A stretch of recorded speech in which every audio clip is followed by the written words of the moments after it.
on members.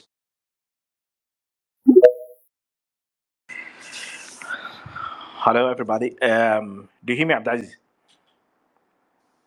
Yes, I can hear you loud and clear. Yeah. Welcome, everybody, along on member space on our Twitter space. Tonight, we will have an in-depth discussion on Somalia-Turkey defense agreement. It will be an hour and 30 minutes. Abdulaziz below will moderate, and I will be a host with him. So, Abdulaziz, welcome. Thank you very much, Ami. Assalamu alaikum wa rahmatullahi wa barakatuh, and good evening to you all. Once again, as Ami said, we'd like to welcome you all to this member public discussion to discuss the recently approved defense agreement between the Federal Republic of Somalia and the Republic of Turkey. I'll be the co-host and the moderator for this session alongside Abdullah Ami of member. My name is Abdulaziz Bilo Ali. Basically, our focus will be on the expectations and the implications of this defense agreement between Somalia and Turkey. Now, just like any other session, before we go into details, I'd like to define a member and its role in such kind of platforms. Basically, member is a civic-based initiative that aims to elevate the office of the citizen through igniting and promoting participatory and democratic debate and dialogue for peaceful and inclusive society. So basically, that's the role of member, is to create initiative that aims to elevate the office of the citizen through igniting and promoting participatory, democratic debate and dialogue for peaceful and inclusive society. Basically, that is all about member. And a few housekeeping rules before I introduce my panelists for today's session. The program, we will have three panelists who will be discussing the topic that I've just mentioned, and there will also be a Q&A session later in the program. And once we open the session to the audience, we would like to have some housekeeping rules. For instance, during the Q&A session, basically we will advise those listening in to that the questions will be confined within the topic of discussion, and when answering or asking the questions, you should find a quiet place to join in from.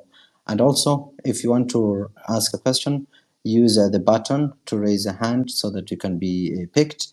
And for the clarity of sound, also, we advise people to use headsets for best sound quality. And finally, if you want to tweet during the debate or after the debate, feel free to use our hashtag, that is #MixDebate. Once again, I'd like to take this opportunity to welcome you all to this important platform.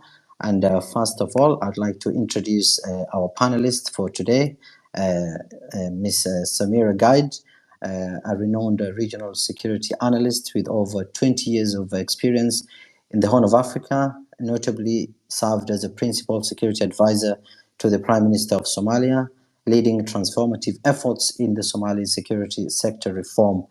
Samira's expertise in PFM, HR reforms, and organizational change. She also currently works as a senior analyst at Balqis Insights and consults also for the Ministry of Internal Security for the federal government of Somalia. And also one of our panelists is Mr. Yusuf Erim. Yusuf Erim is the editor-at-large at TRC World.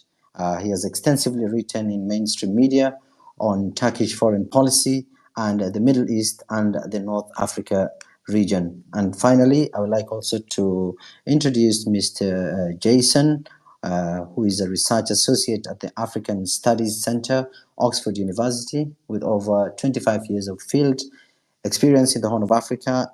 He also bridges the academia and policy, serving as managing editor of the Journal of Eastern African Studies. He's also an associate and a senior researcher at CIPRI. His work also focuses on political economy issues in Ethiopia, Eritrea, Somaliland also, and Kenya. And he also aims to connect academic and policy research for the region's benefit. Once again, ladies and gentlemen, I would like to welcome you all to this important panel discussion. So first and foremost, I will give the floor to Samira. Samira, if I may ask you, how does Somalia balance its various defense agreements with stakeholders? For instance, we have Somalia's agreements on defense with countries such as the United Arab Emirates, Turkey, the United States, Qatar, Ethiopia also. How do you consider? How do they consider these their divergent interests?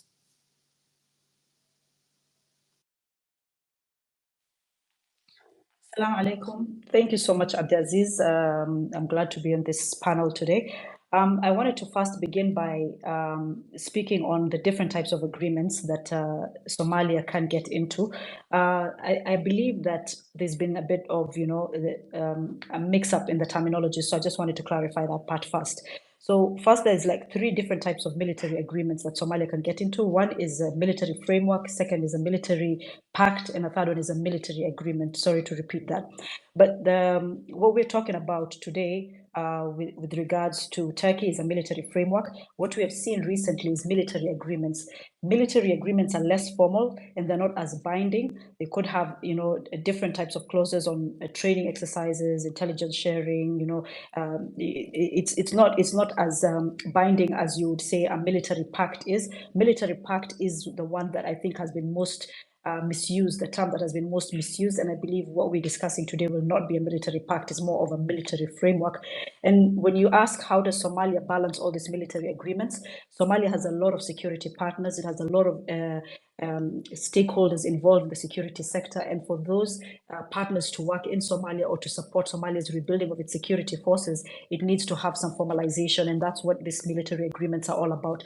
So it's actually a normal thing to go into military agreements, different military agreements with various stakeholders.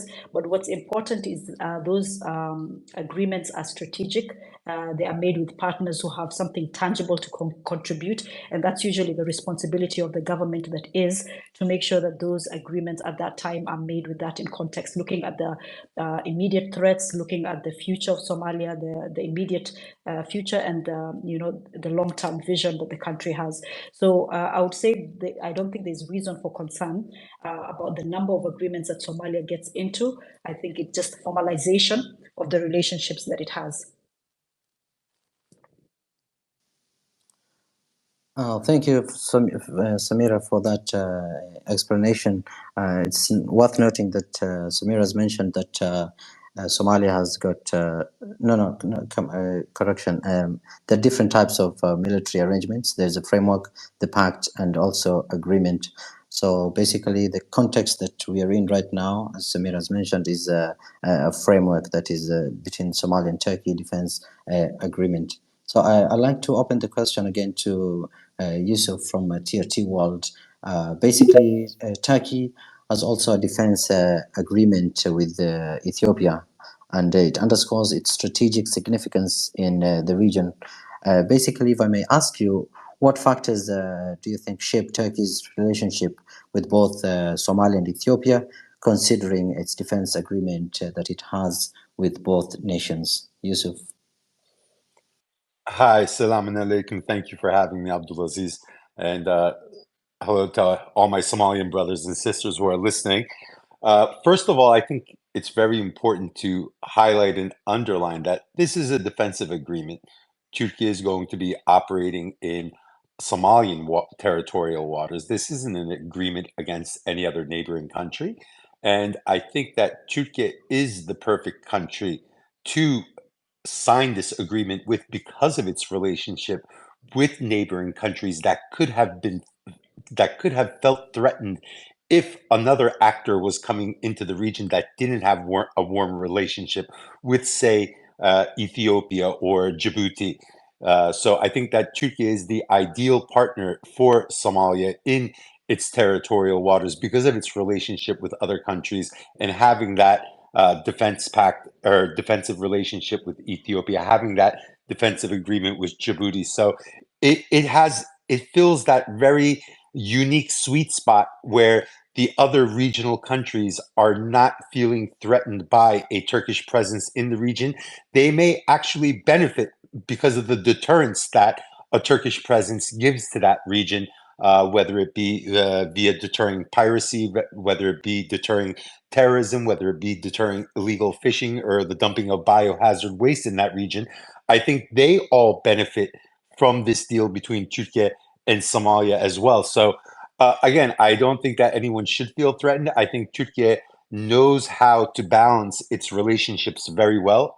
At the end of the day, it balances much more complex relationships. For example, Turkey is a member of NATO, but it also has a very good relationship with Russia, which is probably considered the number one threat to the transatlantic alliance. So to be able to balance a relationship like NATO membership with a partnership with Russia, I think is a much more complex geopolitical dynamic than being able to balance its relationship and its defensive agreements between the regional actors in East Africa. So I don't think that Turkey will have a problem with that. I don't think the regional actors will have a problem with that either. I think they all understand that Turkey is an honest actor. It has a very specific mandate as part of this deal, and it has lived up to its standing with international law and previous uh, engagements that it's had very, very similar to this engagement, whether it be its defensive pact with Qatar during the Gulf crisis, whether its position in northern Syria.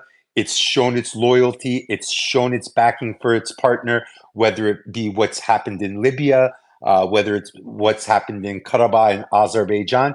So Turkey has a track record of being a very solid partner, a very loyal partner, a partner that does not turn its back when the situation gets tough, and a partner that makes sure that its ally or its co-partners in that region are also getting something in return. So again, my answer to this question is that Turkey is the perfect partner for this deal because it's the partner that will not agitate, aggravate, or provoke any of the regional countries. And it has the diplomatic experience and expertise to be able to balance and handle these relationships with the other regional partners while this deal will be enduring and unfolding over the next decade.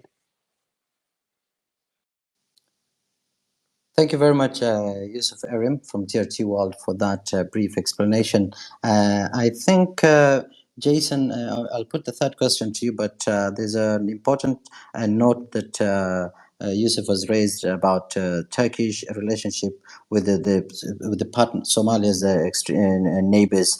He has mentioned that the Republic of Turkey is an honest actor and it has no issues with regional countries who don't see it as a threat. Now, the third question is somehow related to that topic that Mr. Yusuf has raised. Jason, this question is to you. Is Turkey's increased military cooperation with African nations that is a departure from its previous focus on economic engagement in the region? For instance, now, how can Turkey balance this shift towards greater military cooperation with its existing economic interests in Africa? Over to you. Thanks, Abdulaziz, and thanks to Minbar and the group for hosting the discussions. Very interesting. I'm flattered to be invited. I hope you can hear me okay. Yes, Jason, go ahead. Great. That is a very interesting question, and I think maybe worth unpacking a little bit whether or why we might think that increasing military engagement it would necessarily be incompatible with economic engagement. I think when we look at the Turkish-Somali relationship, going back now, well, since late 2010, early 2011, we're well over a decade, and that relationship has been pretty steady and seen fairly consistent growth. The rest of the region, on the other hand, while the Turkish engagement in the last sort of 10, 15 years has been consistent in the sense that Turkey was one of the countries early on in the 21st century that started to look at the Horn of Africa as a region that needed to be widely engaged. At the same time, you couldn't sort of pick a sort of key partner or focus on one country in particular. You needed to have a strategy as a foreign policy player that encompassed the whole region because there was so much interconnection. So I think Turkey was one of the first countries to have embassies in every country in this region, including South Sudan. And that was married with an economic and business push that predated the security agenda. That said, since 2016, Turkey's ability to sort of project that economic agenda and the capacity, the interest, has fluctuated quite a bit. Partly because of conditions back home in Turkey, in terms of domestic politics, economic conditions, but partly because of dynamics in the region. So there's been a lot of transitions in the region. Ethiopia's government has changed. The Sudanese government has had a lot of turmoil in the last few years, and that's affected the relationships between Turkish diplomatic government players and corporate players. So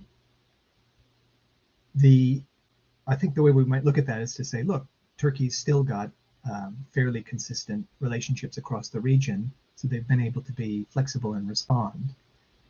I think to reinforce the points that Yusuf was making, to some degree, although with less of a sort of Turkish nationalist flavor, Turkey has been pretty astute at maintaining and managing these relationships with these partners and growing them. It does have considerable interests in Ethiopia. It's had consistent engagement in Eritrea, although with much less sort of tangible beyond diplomatic relationship results. Everyone's having a hard time maintaining their external relations in the Sudanese context. But that's a good reason to think that this is likely to proceed in a very slow and constructive way. I don't think Turkey is looking to get involved in an escalating diplomatic rivalry in the region at all. So I think they may have bit off more than they can chew, but I think a lot of that will depend on the way that the Somali government tries to leverage this deal.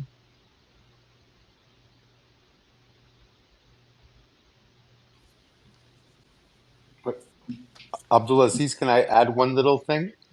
Yes, Yusuf, go ahead.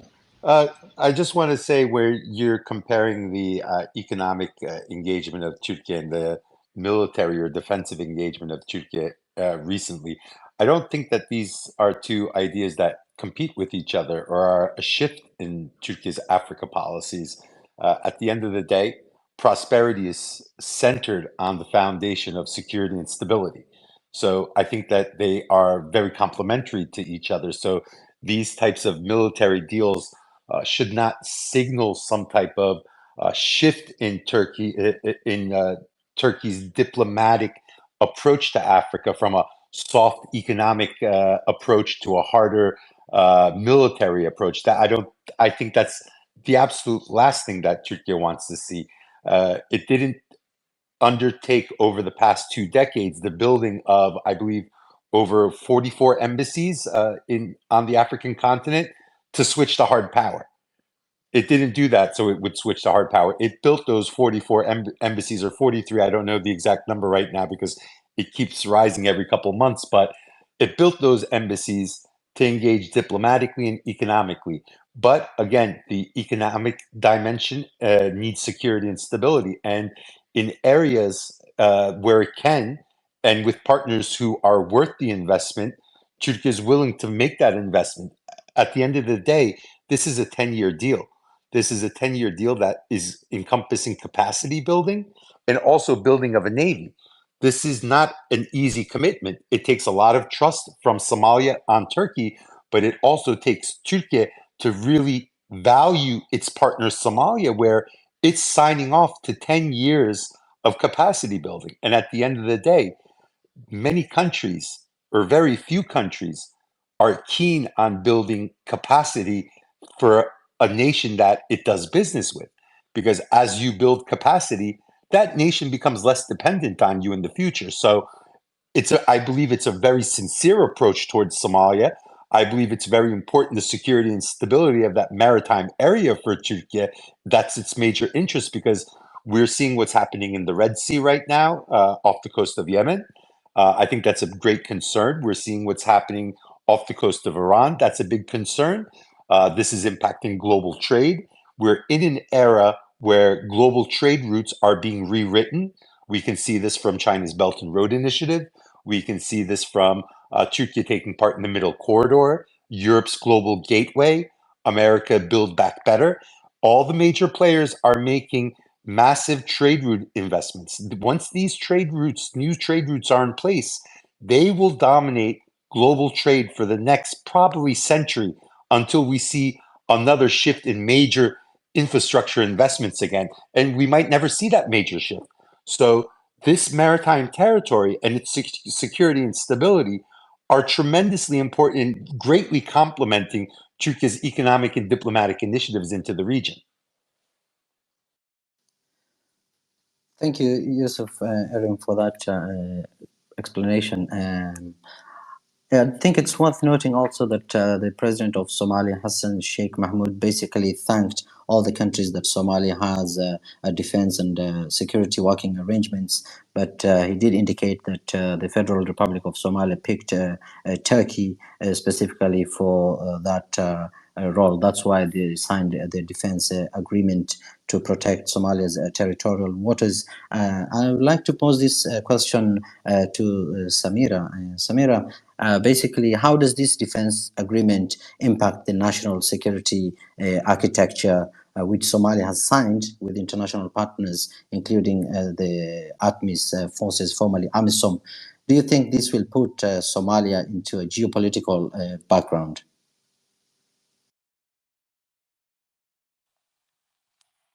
Yes, Abdulaziz, I think first we should clarify that the details of this defense and economic cooperation framework that was signed by the Minister of Defense and his Turkish counterpart have not been shared. There's no details of what exactly this framework entails. What we do know is there was press statements right after the signing and tweets that termed the agreement a defense and economic cooperation framework. And then further, over the past few days, there was this special cabinet session where the agreement was said to have been tabled and approved, and then followed by a closed door session of the federal parliament where the president gave his speech. But the clearest account of what this framework could entail was made by the president in his press conference that followed the session. And here he just told us that this is a defense and economic framework.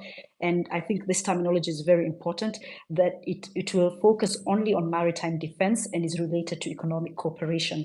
So he did say that the main goal was rebuilding Somalia's navy and enhancing maritime security efforts.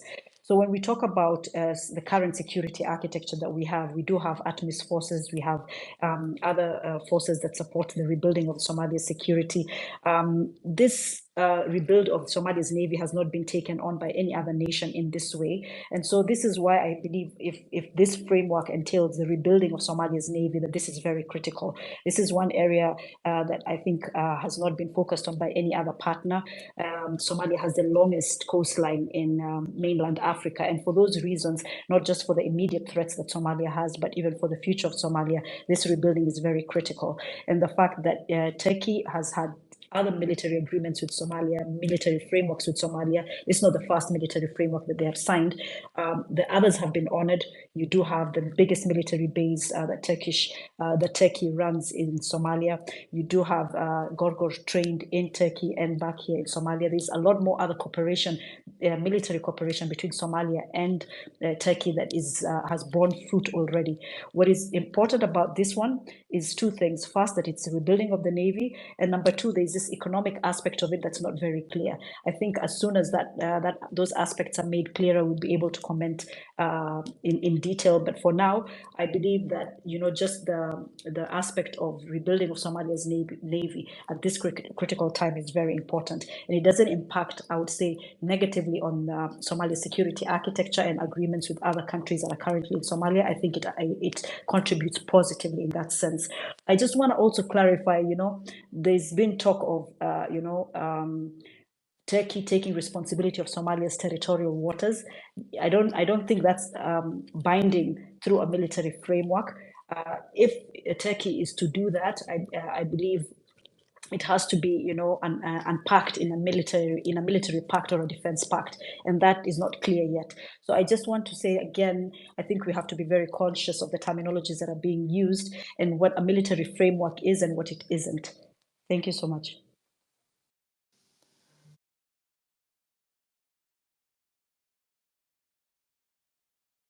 the role of the Gulf states in pushing this agenda. I don't think that the Gulf states in particular, this would particularly be the Emiratis, are the prime movers here. The Ethiopian government this has been a long issue for the Ethiopian state, sort of landlocked status, since the 90s, and particularly since 98, when the Eritrean border closed and Ethiopia's really had to reorient its economy and think about its security situation. The war in Tigray will have reinforced that. But one of the first things Abiy did when he came into office was do a deal with the French about military cooperation and rebuilding the Ethiopian Navy. A landlocked country doing a deal with France to rebuild its navy. So this is 2018. They've had this agenda for a while. They've had the trade through Berbera agenda for 15, 20 years.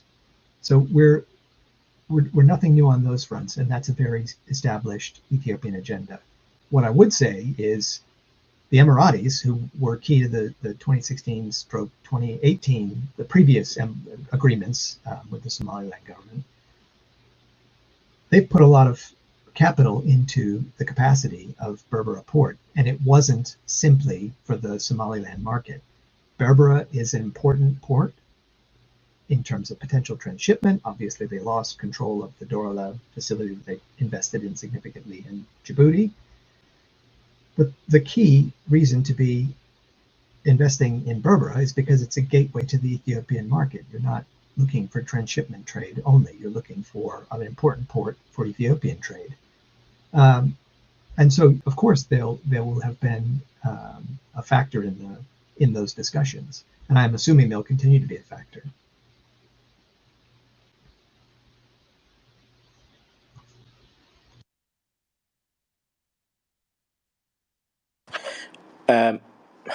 Now I'm going over to Adam Matan. Adam. Thank you. I mean, the question that I had has already been asked, so I'll give the floor to somebody else. Thank you. Thank you, Adam. One little thing I want to add. Every action has a reaction. So I think Jason made an important point there that Somalians can expect, obviously, a counter move to this deal where either the Ethiopians or the entity in the north would probably invite a third party into that region as well for some type of deal. Probably the French, as they want to exercise their power on the African continent once again, especially after their negative geopolitical developments in Western Africa with the 3 consecutive coups that saw French influence really waning. That's a possibility. I think the Chinese are a possibility as well. So when making a move, I think it's always important to try to foresee what type of moves other countries would make as well. So I wouldn't be surprised if the Ethiopians are entertaining, or the entity in the north is entertaining some type of counter move to try to counter what Somalia is doing with Turkey. Thank you, Yusuf. If anyone has a question, just raise up your hand. I'm now going to Habib. Assalamu alaikum, and greetings to everyone here tonight for this crucial and timely needed discussion. My question will be open to the panel. Given Ethiopia's relentless efforts for sea access, we know that Ethiopia has been they have been seeking access to the sea ever since it lost its Red Sea ports when Eritrea declared independence in 1993. We know that Ankara also has close ties with Ethiopia, arming it with military drones during the Tigray war, in which took place in 2022. Last week, we heard the Somali president, Hassan Sheikh Mahmoud, briefing reporters on Saturday that senior officers from Ethiopia's military were in Somaliland preparing for the ground for territories annexation, as the president has called it. Can we expect a military standoff between Ethiopia and Turkey? if Turkey sends its naval army, given one country is abiding by international law and one is in complete violation of international law and also against the AU principles and values? And also, what implications and outcomes can we expect going forwards in regards to Ethiopia and Turkey relations? Thank you. Let me give that question firstly to Jason and then give a comment to Yusuf. Jason. Thanks. Yeah, there's a lot of there's a lot to unpack there, but I think one of the things we'll have to get used to for the foreseeable future is that Ethiopia's diplomacy has become less predictable as the current government has not just become more erratic, but also abandoned some conventions. Ethiopia, under previous governments, has clearly tried to leverage its position as a diplomatic hub, not just a hub, but sort of a really important center of diplomatic and international gravity in the region, building multilateral consensus, and also maintaining a range of bilateral relationships that help balance out competing interests, and then leverage all that with some pretty effective diplomacy, keeping the Eritrean government isolated for 15 years after their border war, and pursuing its security agenda in the region, maintaining relationships with Western donors, where security interests on other compatible agendas, they cooperate, and where there's a difference of opinion, they sort of respectfully decline to pursue those goals and are somehow able to balance the donor relationships, bringing in those funds, achieving their objectives, but not delivering on some of the agendas of those Western donors. This government has chosen not to square that circle so much. The key thing about this MOU that's such a disruption is that it's gone straight to a point, and this was raised earlier, sort of, are these third parties going to come in? I think what Yusuf was just saying about the French or the Chinese. I think there's a really interesting question about the reaction. Does this create an opportunity for more alliances, or sort of an escalation in alliances? But the difference is Somaliland government's not recognized by anyone. The French are not going to make a security arrangement with a non-recognized government. The Chinese are highly unlikely to do that because of the implications for Taiwan or of Taiwan. So there's lots of ramifications there. But Ethiopia has thrown decades of convention out the window by saying this thing out loud about making a big noise about making an agreement with the Somaliland government on something that's sensitive, and not doing it in a quietly way, and put that issue of the sovereignty and sort of the future of Somaliland project right in a very loud and visible way. I think partly that the government in Addis didn't anticipate, for example, that Musa Bihi would make such a clear and declarative statement that this agreement was going to lead to Ethiopian recognition of Somaliland sovereignty. That wasn't finalized. That's a big deal. It hadn't been, nothing about Somaliland sovereignty had been built into the 2016-2018 agreement with the Emiratis. So this is a clear departure there. So that may have caught the Ethiopians, likely caught the Ethiopians off guard. But the whole approach, especially because it involved security, the dimension of a security relationship, which of course the Emirati deal in 2016 also did. They were going to build a military facility on the old airbase, the Soviet-built airbase, and they dropped that component, probably in large part due to exactly these dynamics. But it never really boiled to the surface in the same way. So there is something really important about the way the Ethiopian government has abandoned convention here. And it's something that the Ethiopian government has sort of had surprising staying power over. It has wrong-footed its traditional international partners in the course of especially in the course of the war in Tigray,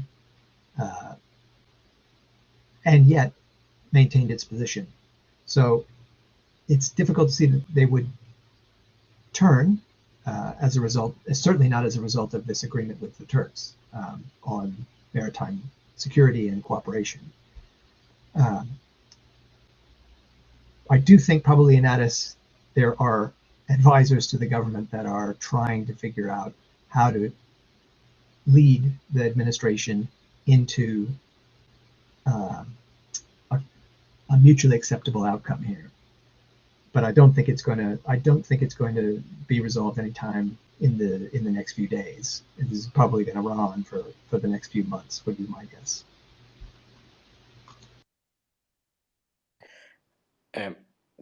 Thank you, Jason. I'm going now to Claire and then Hodden. Assalamu alaikum.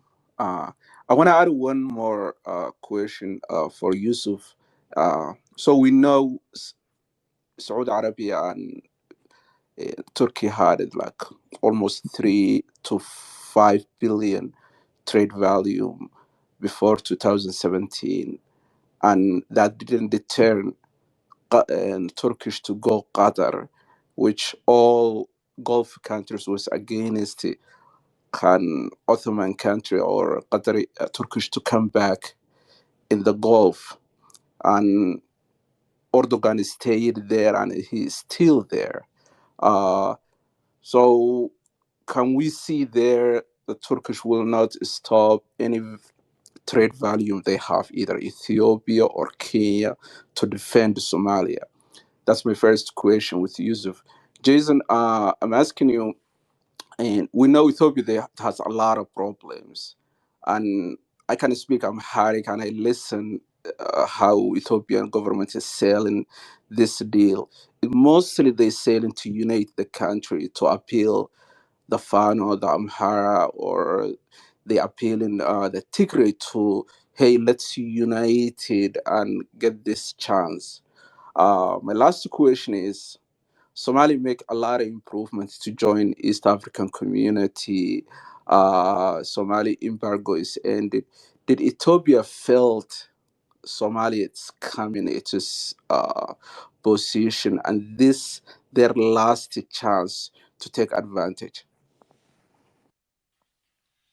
Well, first of all, I think what's most important when building these types of defense relationships is always credibility. And I think Turkey has shown its credibility as a defensive partner. As you stated in the Qatar relationship, it didn't enter into that relationship or build that relationship wanting to provoke Saudi Arabia or deteriorate its relationship with Saudi Arabia. Again, this was a relationship that was warm before the Arab Spring, but during the Arab Spring, being ideologically on both sides, both Turkey and Qatar being on the sides of more of the people movements, they found themselves much closer together. Turkey saw Qatar was under threat, and it came to its aid, and it has stuck with Qatar throughout the whole process. Regardless, Turkey took a lot of economic damage during that period. There was a lot of embargoes imposed by Saudi Arabia and the Emiratis, a lot of financing that was lost. But despite taking economic damage, it stuck with Qatar. Same thing in northern Syria. It built the capacity of the Syrian National Army. It stuck together with the Syrian National Army, and the Syrian National Army is now self-sufficient in its region, being able to employ its own domestic security, but being also able to protect against any type of external threat. So the same thing with Azerbaijan. You know, Azerbaijan liberated land that was occupied for 30 years from the Armenians. And I don't want to get into other geopolitical stuff, but these are important examples. Turkey has been building Azerbaijani military capacity for a very long time. And it has built this capacity where Azerbaijan is strong enough to liberate its territory. So these are all examples of Turkey working together with a partner and that partner getting results. Same thing in Libya. Libya is a geography that's much closer, and an example I'm sure Somalians have followed. Think about the Libyan civil war and think about how far General Haftar had advanced on Tripoli. Many people were expecting Tripoli to fall until the Turks came. What happened? The Turks came. Tripoli was protected.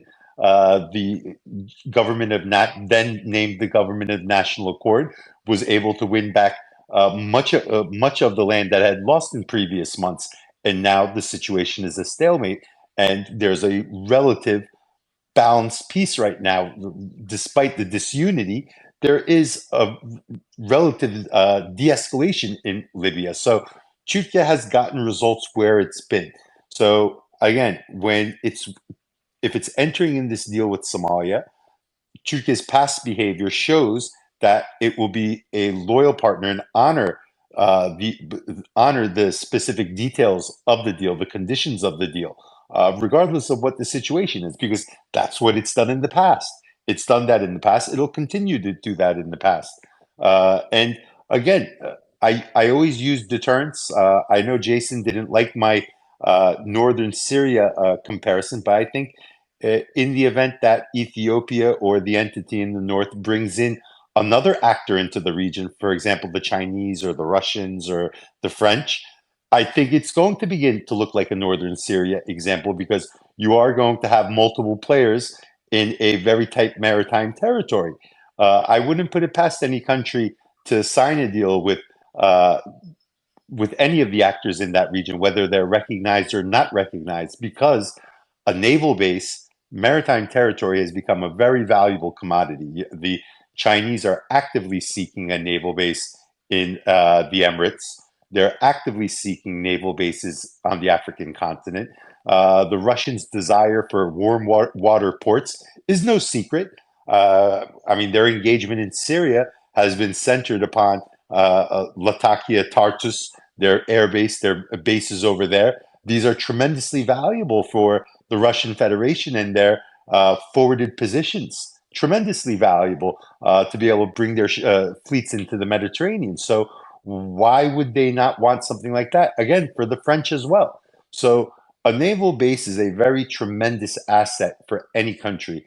So if the opportunity arises, I wouldn't put it past any country, regardless of what international law says, to find loopholes or create a pretense to be able to get some type of naval base. So again, I go back to the scenario of Turkish presence as the deterrence.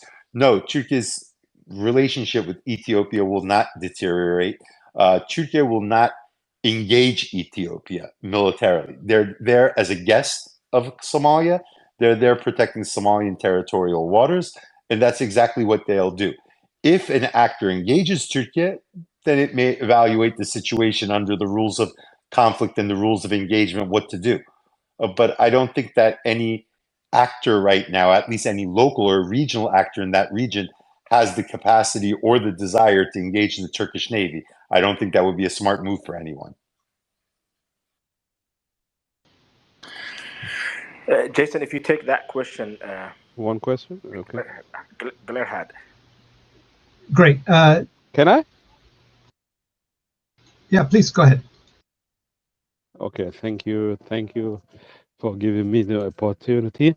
I have a question to my Somali brothers. The agreement is about for 10 years, I heard, yeah? So when do you think will Somalia be able to defend themselves? I hope in the long term they will do it by their own, without the Turkish, because I know that the Turkish building the Somali army right now, plus Eritrea, 10,000 soldiers they built up, they have them. So when will be the Somali army be able to defend themselves? That's my first question. The second question is, what do you think? Officially, the Western, they say always, no, we have to respect the territory of the Somalia. But I think, behind the doors, they had they may could it be that they support the MO deal because without support of the West, I don't think that Somaliland and Ethiopia will go this far. And yeah, so what do you think is behind the doors? Do they support the West, this MOA memorandum? Yeah, thank you.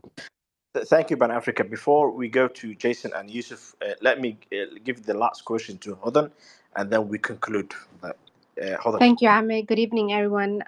Thanks to the panelists. Really informative session. Um, my question also probably takes off of where the last person who asked the question aligns in terms of Western Bloc, primarily Washington and London. How is this deal being seen in those corridors, given just the sort of relationship Turkey has had with Washington in recent years, and just sort of even looking at the broader shifting of global powers and where Turkey importantly lies in that sort of reshuffling that we're seeing in geopolitics these days. And then maybe my second question, quick question, is regionally. I know we've talked about, and sort of this question was asked before I joined the session a bit later. We've talked about Ethiopia, and obviously, I mean, it is the principal country that we are sort of focusing in terms of this issue. But the other countries in the eastern or in the Horn of Africa and the continent in general, where does this position Somalia and its deepening ties with Turkey, who obviously has its own interest in the area, and and as you said earlier, the race to maritime access is hot these days, and for right reasons. And obviously, knowing what's happening in the Red Sea and all that stuff.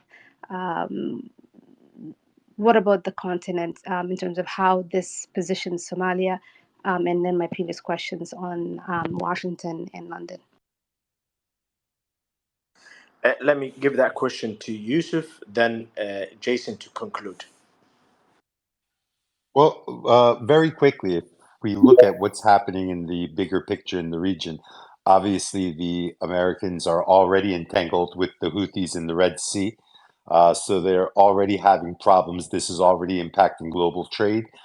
This is already causing concerns for Europe. So when we look at the past 3-4 months, the U.S.-Turkey relationship has improved. There's been multiple bilateral visits amongst Turkish and American officials. So the relationship is not as bad as it was some time before. And despite even at the worst times, there's always been cooperation between the Turks and the Americans under the NATO umbrella and in separate areas as well. I mean, while the relationship was at its worst, probably between 2017 2020, the Turks and the Americans were together in Afghanistan. There had been together in many other multinational forces working together. So just because the bilateral relationship may hit snags here or there, that doesn't mean that cooperation under the NATO umbrella ever stops between these two countries.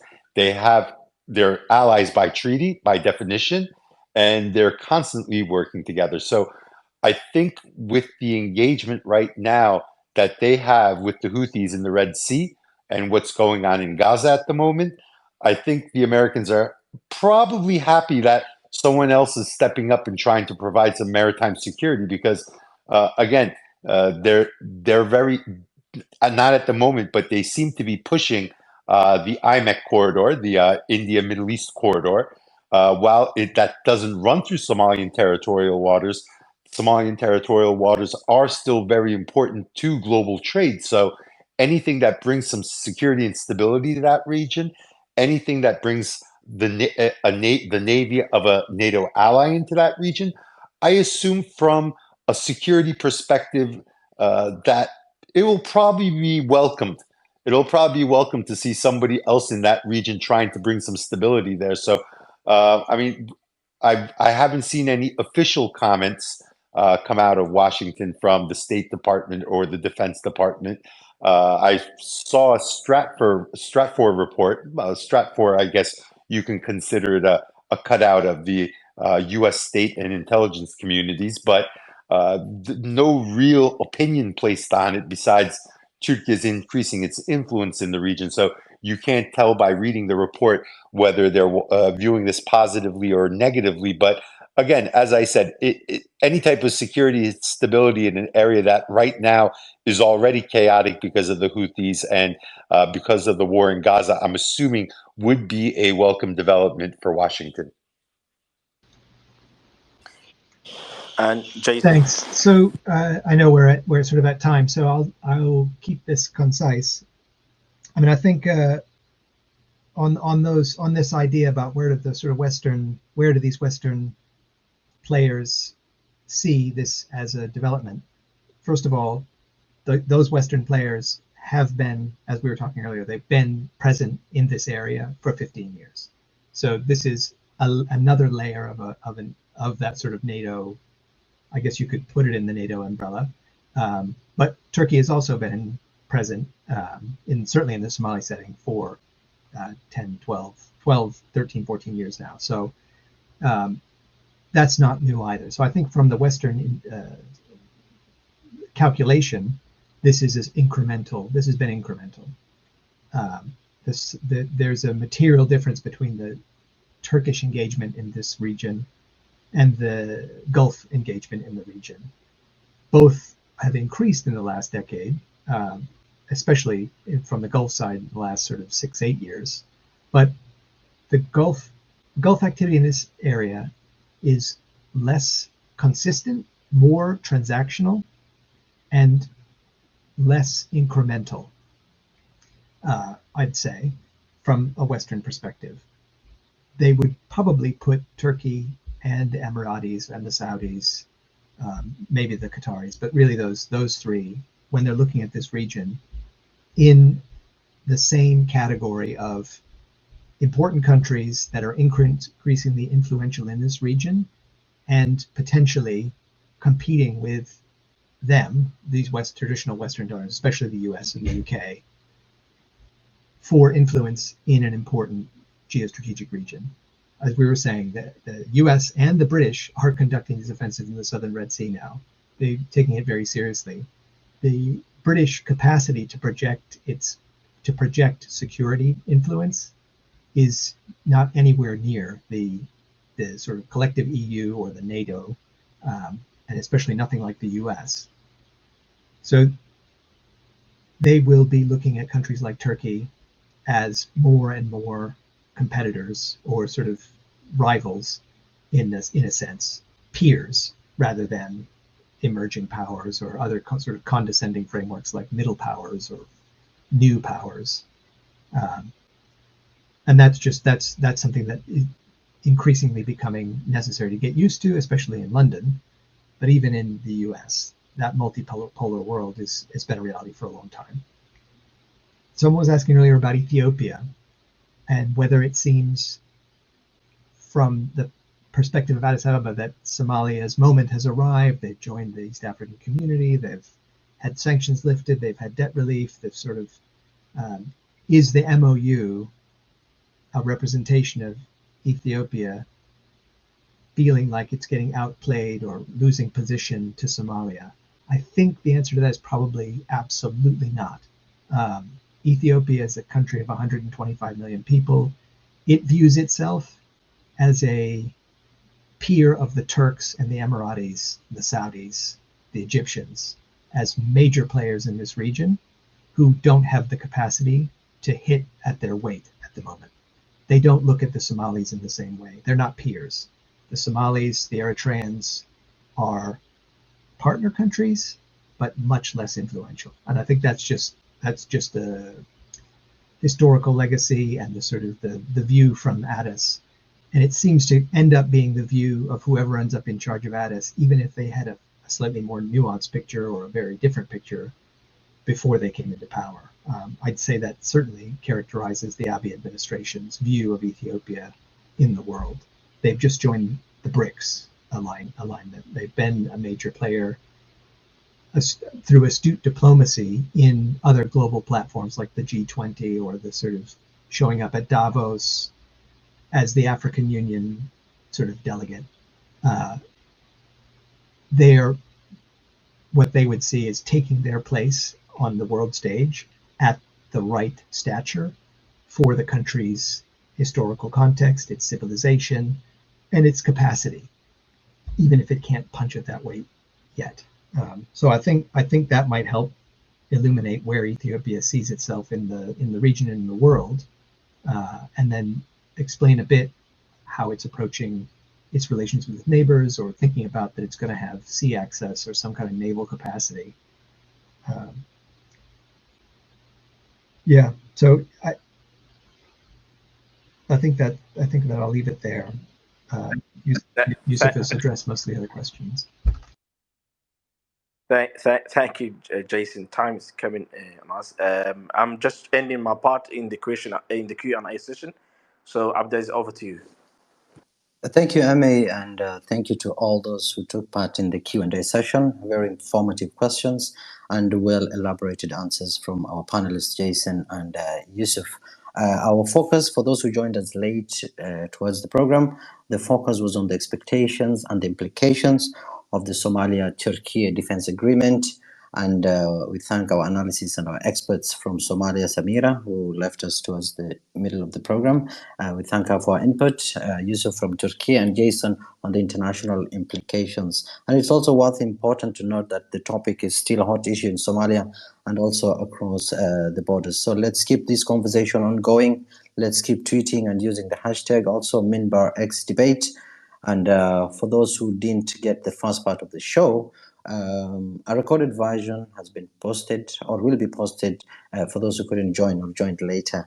So once again, I thank you all for taking part in this informative program. Looking forward to moderating different other sessions on the same topic in the near future. I thank our panelist, Samira, guide, renowned regional security analyst, and also an advisor at the Ministry of Interior, Yusuf Erim, the director of TRT World, and also, last but not least, Jason, a research associate at the African Studies Center, Oxford University. From me, Abdulaziz Bilo, and the rest of the member team, I thank you once again, and see you all. Assalamu alaikum wa rahmatullahi wa barakatuh.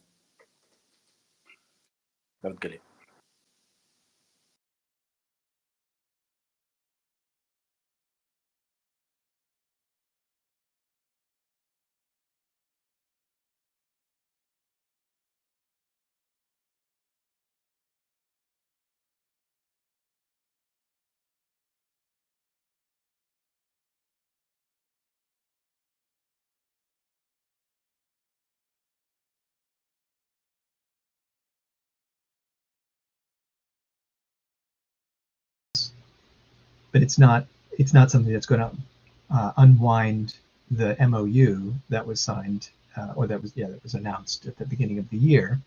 And I think it's important also to remember this isn't the first Ethiopia-Somaliland deal that's been agreed, and in a similar way to what we've been talking about with the Turkish deal, the details here are also unknown. None of this is public. All we have to go on is 30% speculation and 70% some drips and things that have been said by diplomats and other officials, but aren't finalized. So this is another thing another agreement that's a framework. It isn't a final deal yet. Both sides have been very clear that the final terms haven't been agreed. And I think given the scale of this negotiation, that might not come anytime soon. So we can get into that more if you want to, but I think that the first thing to say is this isn't going to change the calculus in Addis Ababa immediately. Thank you very much, Jason. I would like to notify the listeners that Samira has dropped for another event. We thank her for her input, for her very valuable insights also. We are going to open the floor for the question and answer session. And Can I, yes, Yusuf? Abdulaziz, can I just say one little thing? Yes, go ahead. Yeah, go ahead. I think that Turkey is very enthusiastic, or at least I feel that Turkey is very enthusiastic to begin this relationship. And there's a couple reasons behind my thinking, some logic.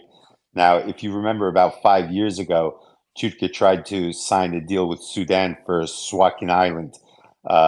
So Turkey has had a desire to make a presence felt in Eastern African waters for some time now. This isn't something new. This isn't something that the Turks thought up of just a couple of weeks ago or a couple of months ago. They've had this desire, at least I believe, since 2018, 2017. Now, when you look at the investments of the Turkish Navy as well, the building of multiple corvettes and frigates under the National Milgem project, and the building of a light helicopter deck carrier, or you can call it a light aircraft carrier if you want, that's going to be carrying Turkish drones in the future. So when you look, and the newly built submarines as well. So when you look at these investments, and you look at the naval thinking, Turkey is developing a blue water navy, and it's developing it rather quickly as well.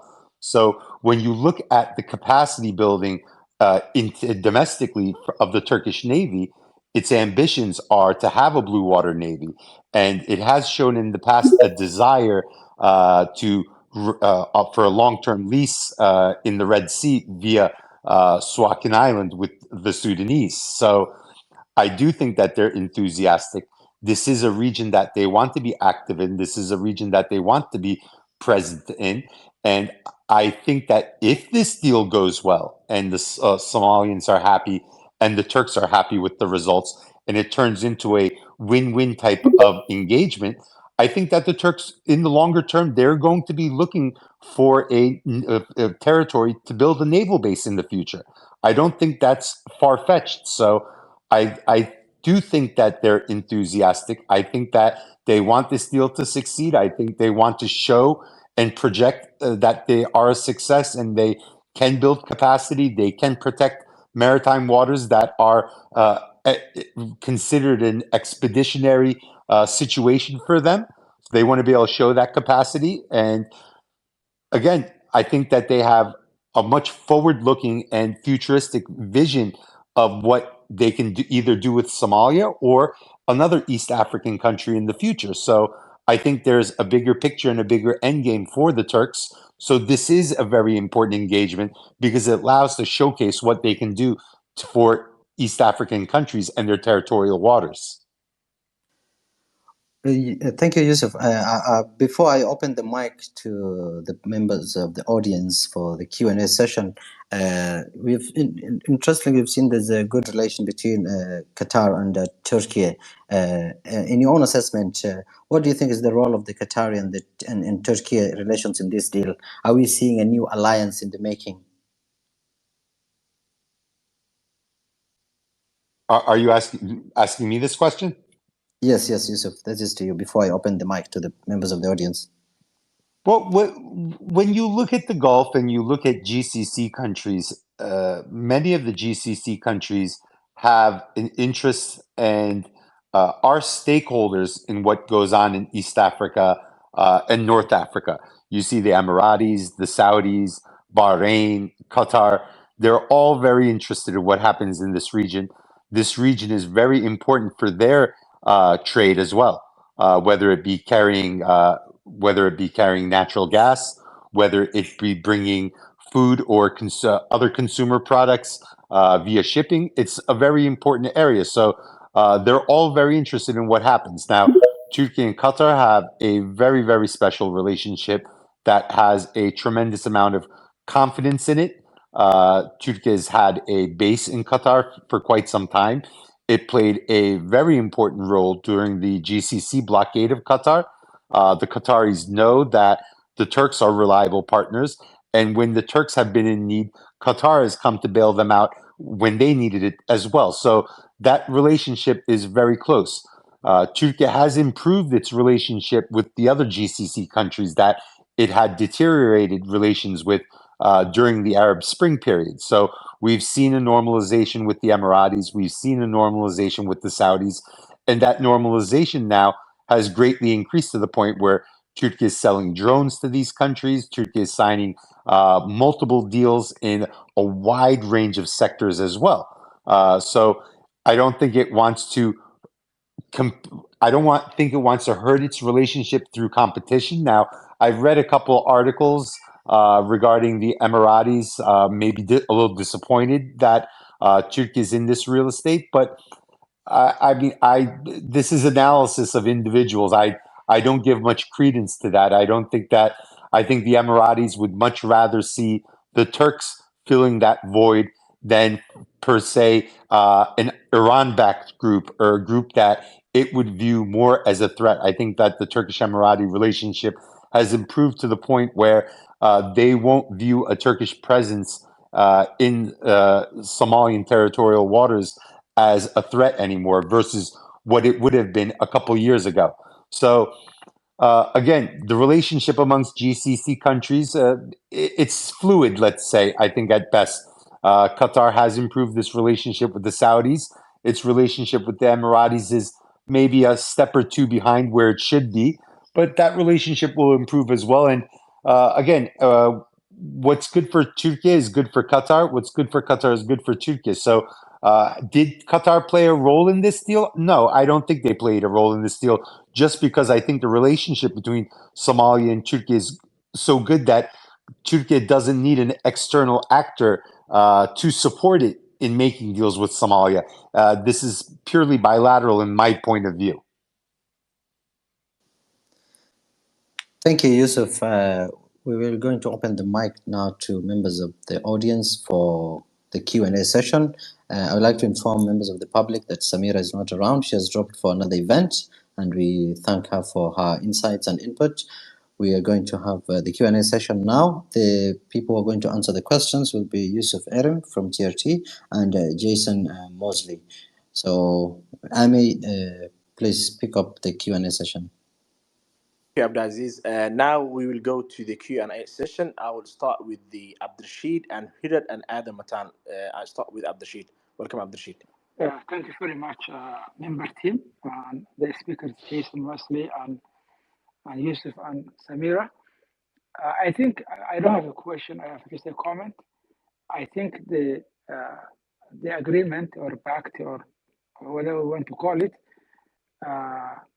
Somalis at the cabinet level, parliament level, the president, and I think the citizens, welcome it and approve it in a very speedy way because of the threat Somalia felt on its maritime territories.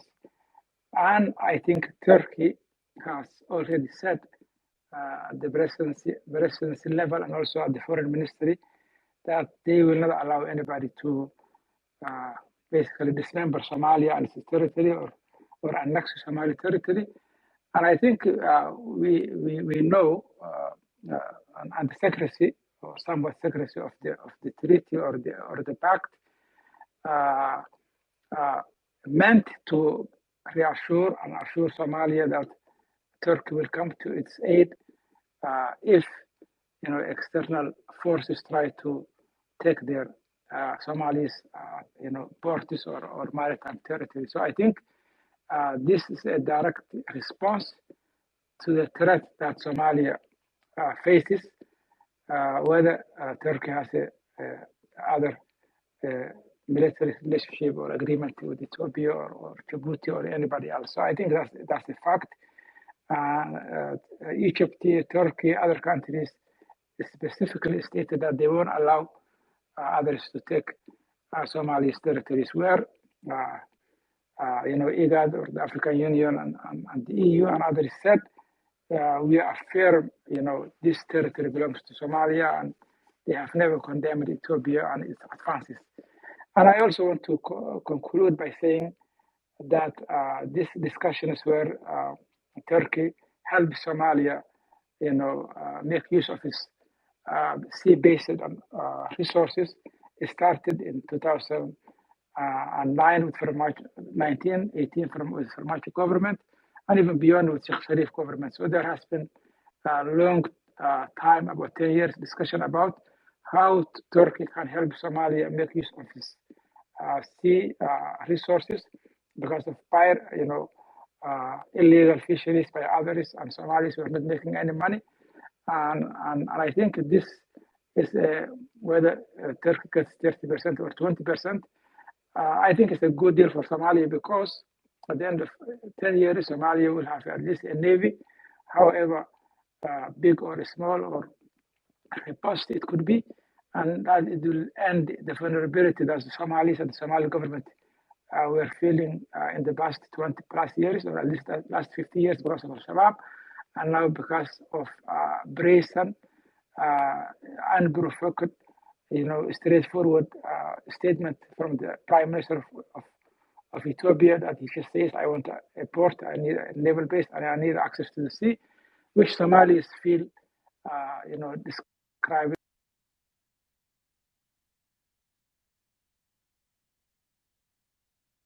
Thank you so much for giving me the chance to speak. And I think this was a timely discussion. Yeah, I'm not hearing from Abdulrashid's side. So thank you, Abdulrashid. I'm going to Jason, who's raising his hand. If you had a comment, Jason. Oh, no, sorry, just was saying hello to Abdirashid, who's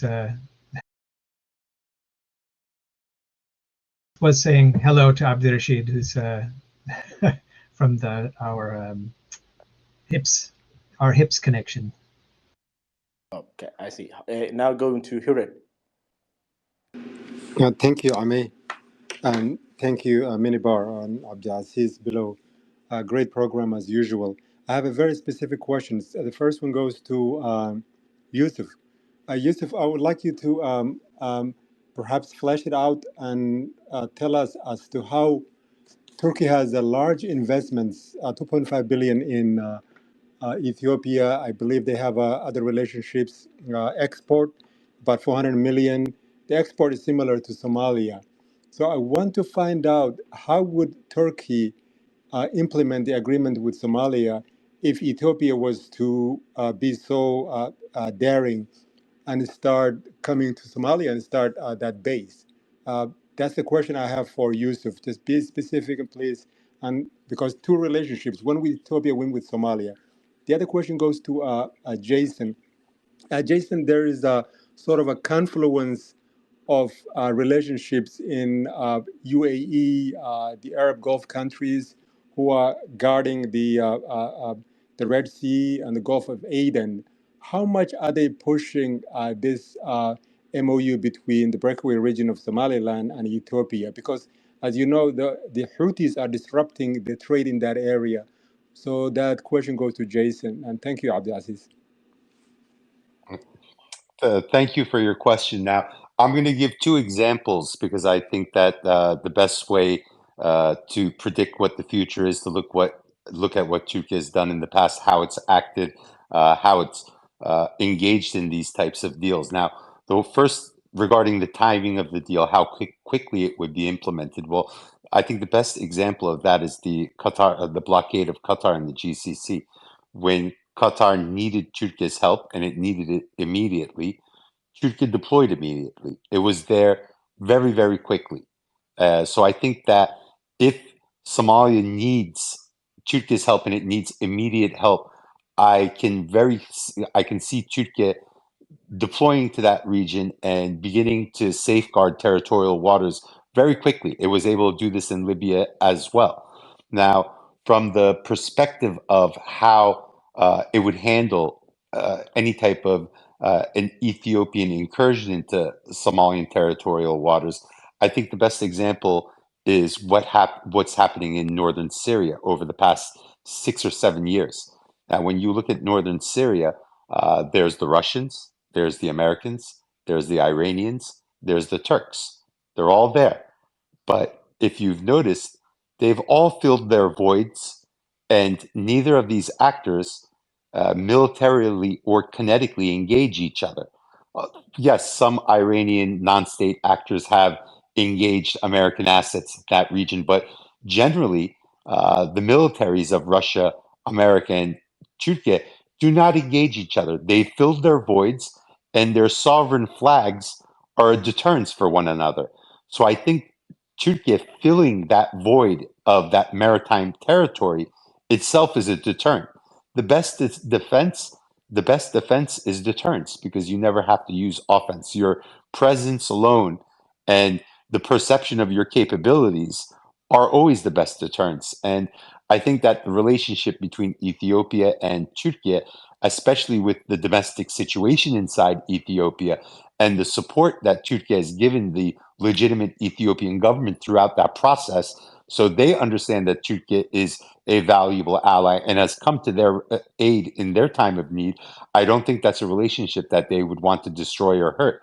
So I think that Turkey's presence alone in filling that void is probably the most de-escalating version of deterrence that Somalia could have in that region out of any actor in the world, I think, because they won't view it as threatening. The relationship is valuable, and their presence is the deterrence. So I think that that's the way that Turkey would handle that, because at the end of the day, Turkey doesn't want to militarily engage any African actor with hard power.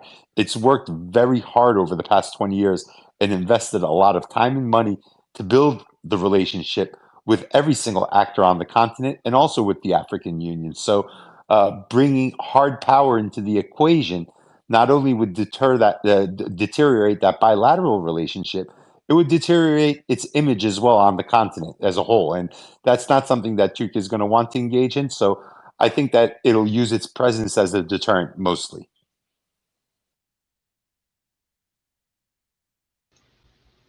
Thanks. I guess I can pick up from there. Yeah, you can become. I think there's a coda I'd just like to hang on Yusuf's intervention there, which is that the parallel with the Syrian context is a bit is a bit off, because of course this isn't a multilateral intervention or a sort of multi-country international intervention in a third area. This is Turkey having facing the prospect of tension between two of its partners in one of its partners' territory. So this is a very different context. Although I do appreciate the point that you're making that Turkey's presence ups the stakes somewhat, and that I think that probably does have a deterrent effect when you consider some of the practical dynamics around this MOU. So first of all, this is not the first MOU. Ethiopia has been doing trade through Somaliland and making bilateral agreements with the government of Somaliland for 15 years. So this is not new. That's not what is spooking everyone. It's a naval base that's spooking folks. It's the sort of a 50-year territorial lease and the presence of an Ethiopian navy on territory that's final status is not resolved. So this puts the Ethiopian government in a position where even if the MOU was finalized into a clear agreement with the Somaliland government tomorrow, it would be years before there was a naval base on the Somaliland coast. So this isn't something that's going to happen anytime soon, which means for the Ethiopian government, they have to consider those timelines in terms of their ability to maintain the relationship with Mogadishu, to achieve their objectives in terms of this access to the sea agenda. They already have access to the sea. If they're going to project themselves as a future naval presence in the Red Sea, the Gulf of Aden, the Western Indian Ocean, that capacity also has to be built. It's not there. There is no Ethiopian navy to deploy to the Somaliland coast. So all of these things are medium term. I think that increases the possibility then that we push that dialogue process between Hargeisa and Mogadishu further along so that some kind of outcome can be reached. Ethiopia may also have other objectives in terms of pushing this agenda vis-a-vis Hargeisa, in terms of moving other discussions along, maybe with the Eritreans or something. In terms of the question that was asked about, that Hirad was asking about, what's the role of the Gulf states in pushing this agenda? I don't think that the Gulf states in particular, this would particularly be the Emiratis. Thank you very much, Samira. And I think you've raised an important point that I wanted also to put across to Yusuf. The details of the agreement has not been made public, both here and also in Turkey. So there's a lot of speculation also. Even Somali legislators have also issued the same concern that the agreement goes beyond naval defense. It also has economic aspects that includes fishery and water resources. Based on your analysis, how do you think Turkey will balance both the interest, economic and the defense, and also on the geopolitical aspect of it, if you can shed some insights? Well, as I previously said, prosperity and security and stability go hand in hand. So I think Turkey will balance the economic aspect and the military aspect very well.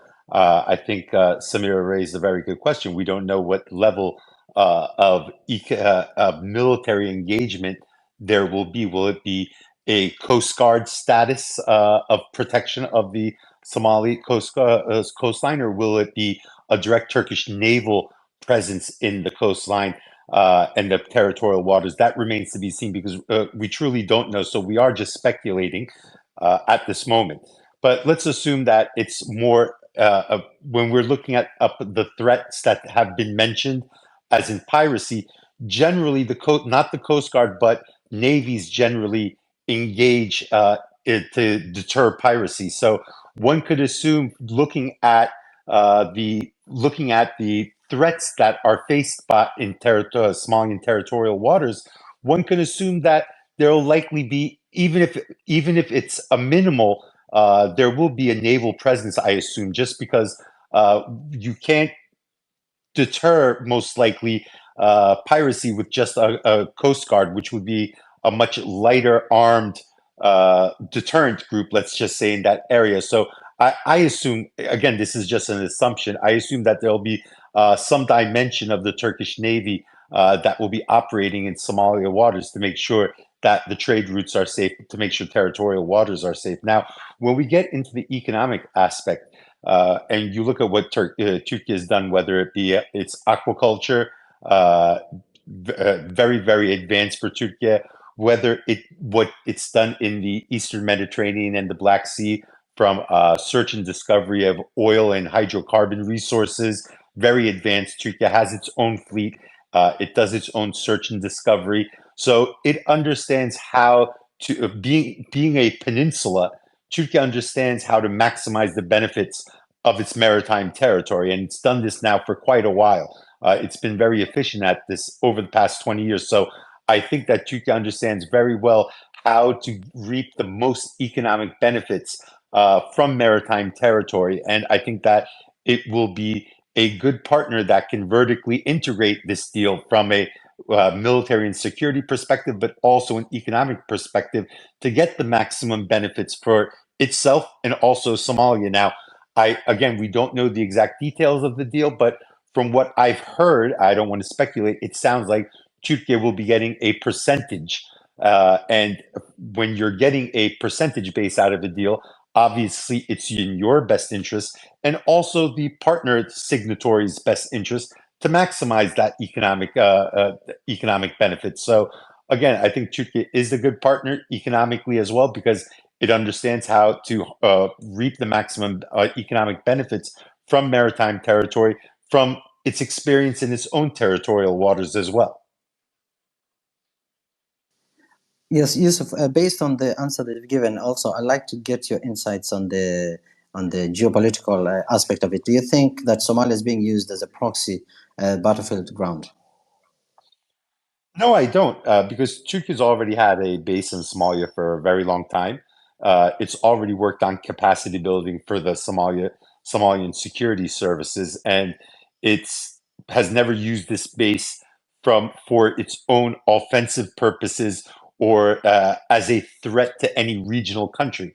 Now, it's very important maritime real estate. Let's not kid ourselves, especially when you look at trading, international trading, when you look at the area that it occupies, very close to the Gulf as well, a very important region, a region that can have geopolitical flare-ups in the future. Will a Turkish presence be important there? Yes, it will be important there. But Turkey has shown from its base in Somalia, from its base in Qatar, from its presence in Azerbaijan, that it has not used any of its presence in a third partner, in a second partner country, in an offensive manner to threaten anyone else. So if past behavior is insight into what future behavior would be like, I expect Turkey not to use its presence to threaten a third country or put Somalia in danger in any which way by having an offensive or a military posturing over there. I think it's there right now more for economic interests. It's there to strengthen its partner. It's there to build its partner's capacity, so its partner becomes more efficient and more productive in many aspects of the bilateral relationship. Jason, I'd like to pose this question to you. Since the Somali-Turkey Defense Agreement is a big thing, in your own assessment, is it normal or does it ever happen that a country outsourced its entire territorial sovereignty to another country as a means of deterrence? And if so, can you give us a sense of context or background on how this kind of agreement becomes visible? Thanks. Well, that's a very broad background case. I'm not sure about other examples. I think rather it is important to remember what Samira has been saying, which is that we actually don't know what exactly is in this agreement. Given how it went from signature to ratification by the Somali parliament within a few days, and that there's no details on it, I suspect it isn't a fully comprehensive defensive pact. As Samira was saying, I'd expect there would be more process there.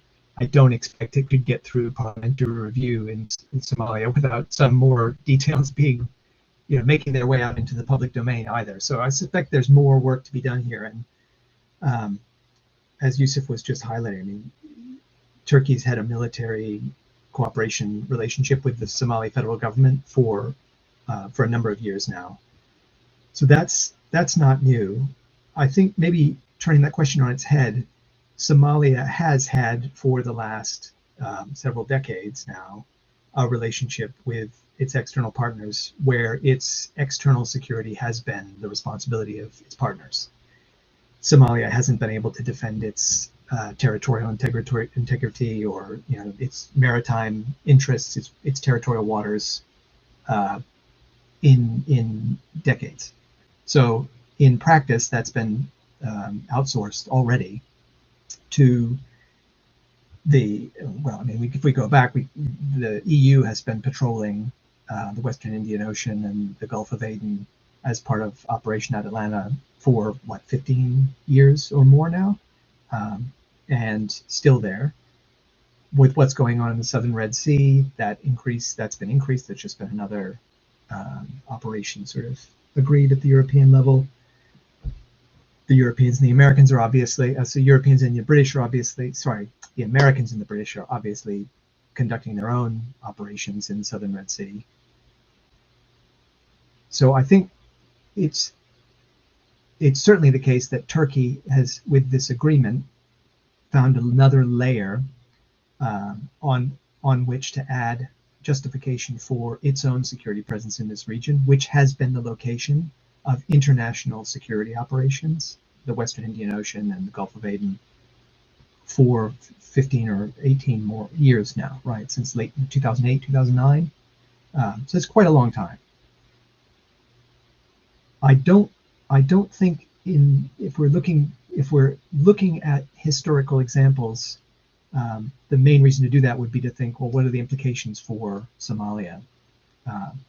Maybe it's more sensible to just think, look, Somalia doesn't really have any other options other than to build its capacity in some way. To build that capacity by its own, through its own initiative, would take quite some time. Even before the collapse of the state in '91, Somalia was heavily linked to external partners in terms of security relationships with the Soviet Union and then with the United States. So this is nothing new.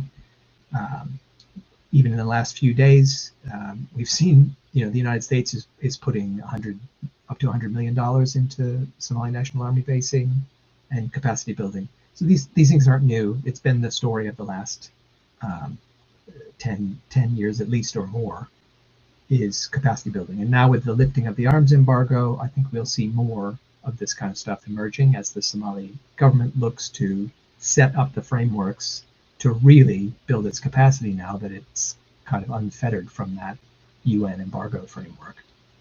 In addition to the things like the debt relief and getting on its feet in those ways.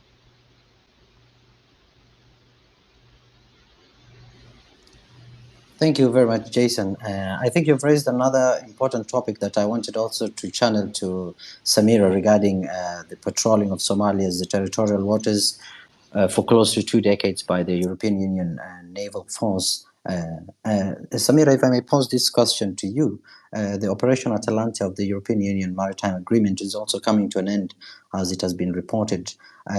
In your own assessment, how will this defense agreement between Turkey and Somalia affect that operation?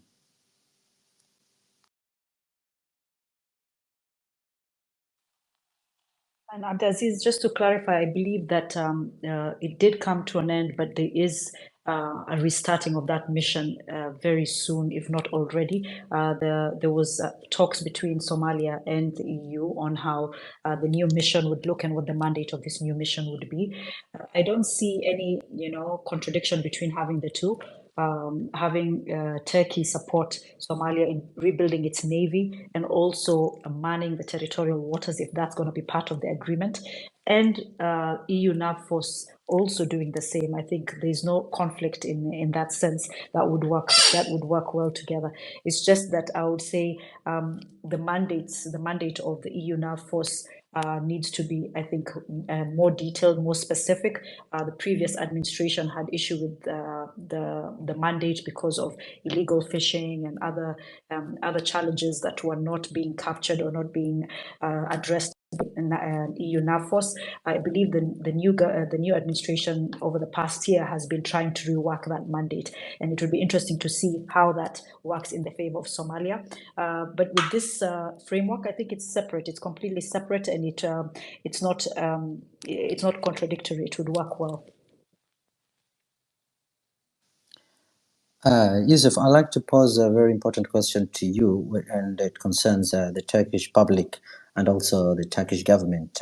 How does the Turkish public see this agreement? And do you think this agreement will survive after the current ruling party's AK party reign, given that the deal itself is a 10-year deal?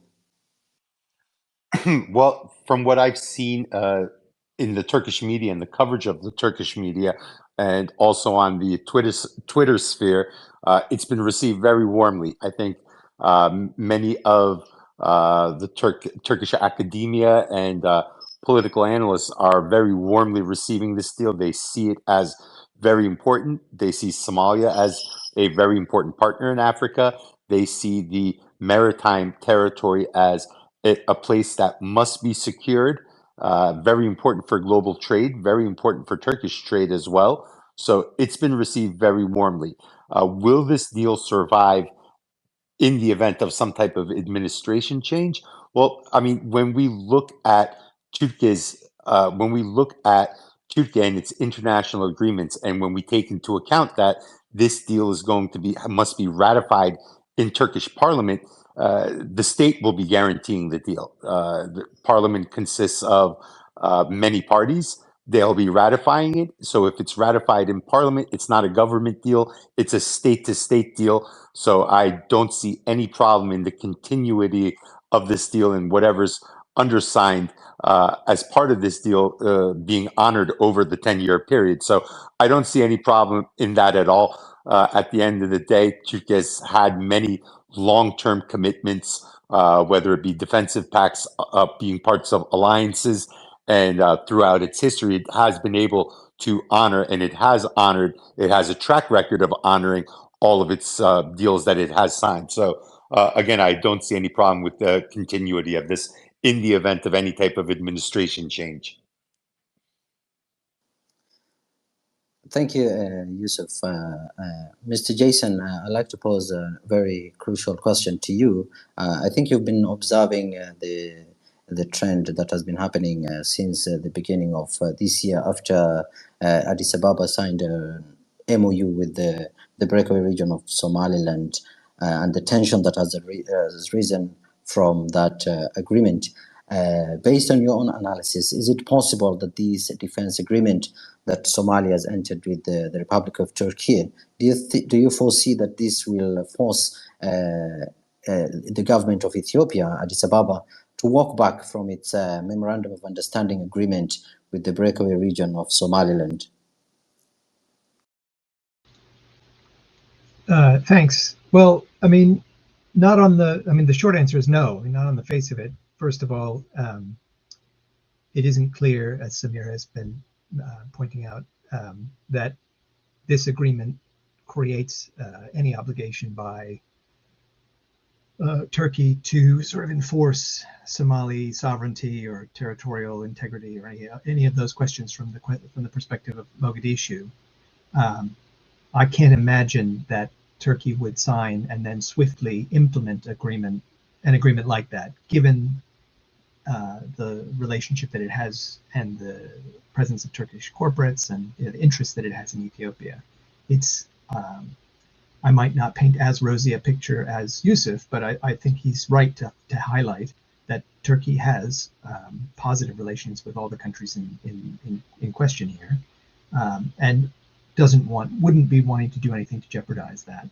And indeed, the evolution of its relationship, for example, with Ethiopia, moving from mainly economic, to a more economic and security relationship, isn't a sort of either or a signal of a shift in Turkish foreign policy. Really, it's an evolution of the landscape in the region. So Turkey has a security relationship with Ethiopia. This is partly because Ethiopia's security relationships with its traditional Western partners, developed over the last 20 years or more, were having setbacks in the context of Ethiopia's internal conflict from 2020. So that was sort of capitalizing on opportunity, building on existing relationship. I can't then see Turkey saying, well, we've had a relationship with Somalia for longer, so of course we'll pick sides in this tension. I don't think that's going to happen at all. It is, though, important signaling, and it is important in the sense that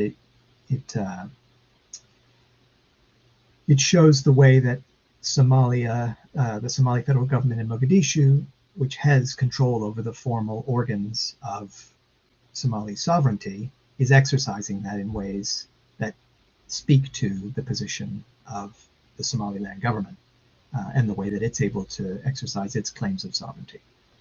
And you can see those manifesting in quite... Member